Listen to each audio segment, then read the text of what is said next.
At samantala sa isang kapapasok lamang po na balita, nagwakas na ang krisis sa Zamboanga City matapos ang 20 araw. Kinumpirma ito ni Deputy Presidential Spokesperson Abigail Valte at base sa assessment ng mga sundalo ng gobyerno sa nasabing lugar.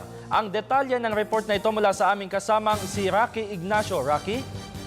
Yes, maraming salamat Haji. Magsisimula na nga ang rehabilitasyon ng mga apektadong komunidad sa Zamboanga City.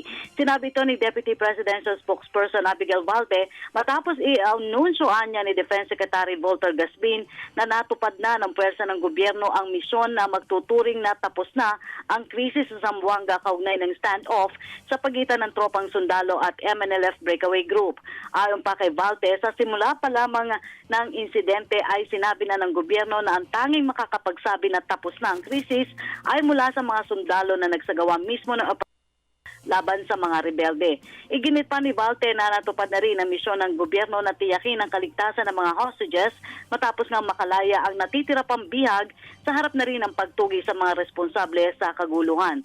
Samantala sa harap ng mga nahuhuli at sumusukong rebelde, ikinakasa na rin ng Department of Justice ang kaso laban sa grupo ni dating MNLF Chairman Nurmiswari.